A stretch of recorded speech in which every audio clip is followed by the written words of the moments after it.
Hi guys. Over the last 2 months, we have been sitting at home due to the nationwide lockdown. We have seen in the news how Spain suffered and how several countries, including our own, is coping up with the pandemic. So while looking at this, we decided to look at the Indian healthcare facilities and see how they are poised as compared to the other nations. So let's look at the numbers one by one. This chart shows the death rate of deaths caused by COVID in India per 1,000 people. So, as of 1st May 2020, we were at 32.82 deaths per 1,000 people. Now, you have to be wary of the fact that when this chart was made, there were only 9,75,000 tests which had been conducted in India. And this chart shows the state wise breakup of the same. Now, this chart talks about recovery. Overall, the recovery rate of Indians in this COVID 19 pandemic is 26.19%. Maximum recovery has been seen in northeastern states, while the maximum affected states are from Maharashtra, Gujarat, Delhi, Madhya Pradesh, Tamil Nadu, etc. Now let's take a look at public expenditure on healthcare. India has approximately a population of 130 crore people or 1.3 billion people. And from this chart, you can see that the global average spending of governments all across the world, the public health care health expense per capita is been $1,026 per capita. In India, this number is abysmal, just $69.29 per capita. Now, if you were to understand this, also take a look at China. China, being the most populous country in the world, still has a public expenditure which is $440 per capita. So, India has a long way to go as compared to all of these countries. Now, obviously, needless to say, that if the government is spending less on per capita health, the out of pocket expenditure has to be really high. And you can see that out here. India has the highest out of pocket expenditure from these list of these countries and also much higher than the global average. What this means is that the government is not equipped enough to incur health expenses for its people. It also shows the distrust of the country's population on the public healthcare infrastructure facilities. Moving on to hospital beds. We only have zero point 0.7 hospital beds per 1,000 people, whereas the global average stands at 2.7 beds per 1,000 people. And again, this is self explanatory, right? How this is going to affect our country and our people in times of need. Now, moving on to the number of doctors, okay, you can see in the chart, according to the World Bank, there should be at least one physician per 1,000 people. India has zero point 0.8 physicians per 1,000 people. So we are somewhere near the recommended figure, okay, not exactly at the recommended figure, but compared to these countries and China, we are much lesser, okay. So again, in case that the outbreak intensifies in India, we are in big trouble. Moving on to the global birth and death rate. Okay, now why are we telling you about the birth and death rate? The difference between the birth and death rate of India will tell us about our population growth rate, which is pretty high, right? And despite of the birth and death rate being pretty high, if you were to see the infant mortality rate in India, we are higher than the world average. World average is 29 per 1,000. We are higher than that, 30 per 1,000 live births. Okay. But you can see how advanced these facilities of other countries are. Okay. And this can also be reflected in the life expectancy at birth in years. India amongst these is the lowest, and we are also lower than the world average. So this was about our population, birth rate, life expectancy. Now let's take a look at public facilities.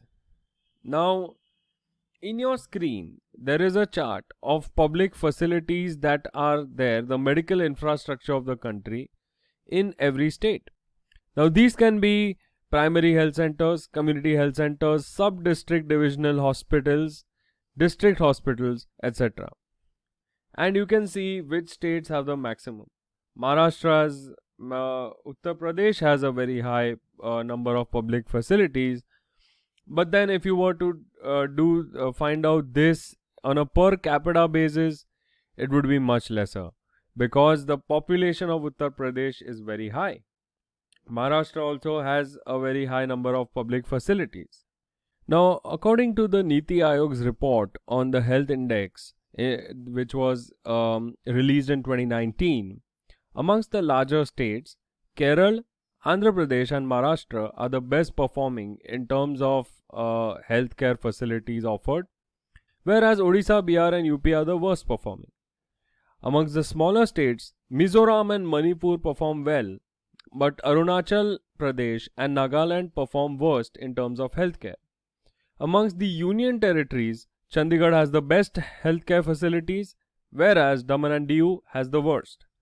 So these were a few facts that you can, all India level facts that you can reflect on while looking at this chart. Now let's move on to the number of blood banks. So you can see out here that blood banks are very critical. Okay, there are total 3,108 blood banks in India spread out in this fashion, as you can see on your screen.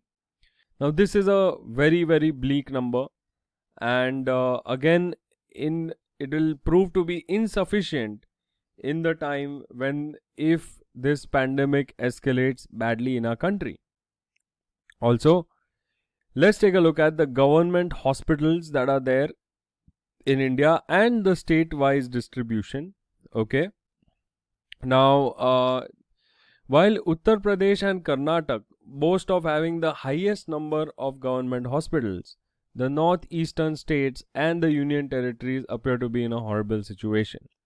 Even the national capital Delhi does not have adequate number of government hospitals for its entire population, while the country total stands only at 23,532 hospitals for 1.3 billion people or 130 crore people.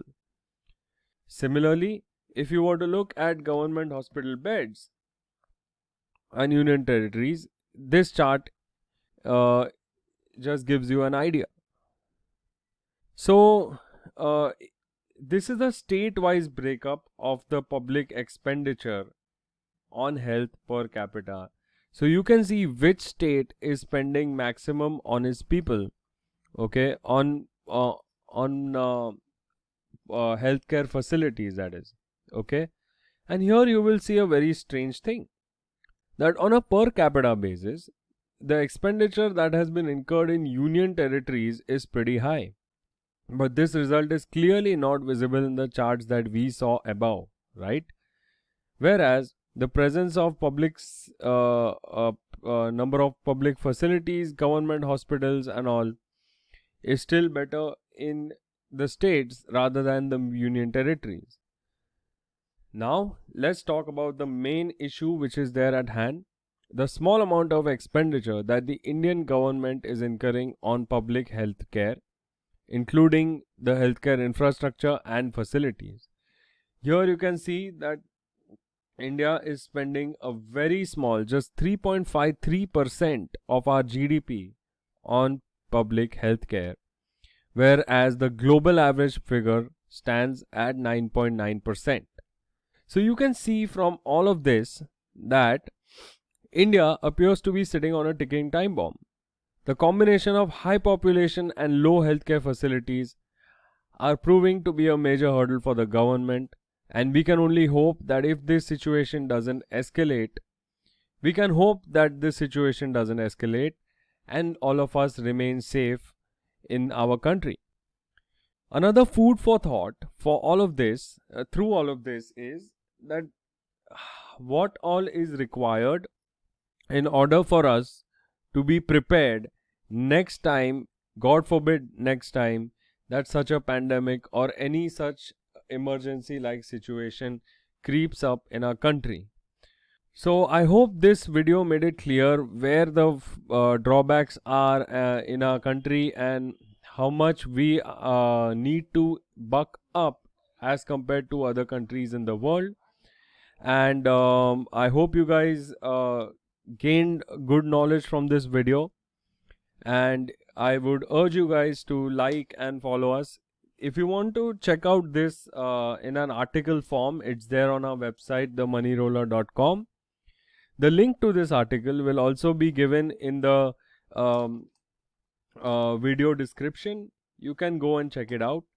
Apart from this, if you have any questions, comments, doubts, or clarifications, you are free to please feel free to go in the comment section and comment on it. We would be happy to hear from you. If there are any suggestions for videos from your end, what kind of videos we should make or what kind of information you are looking for, you can tell us that too. So stay safe, guys, and we'll see you in our next video.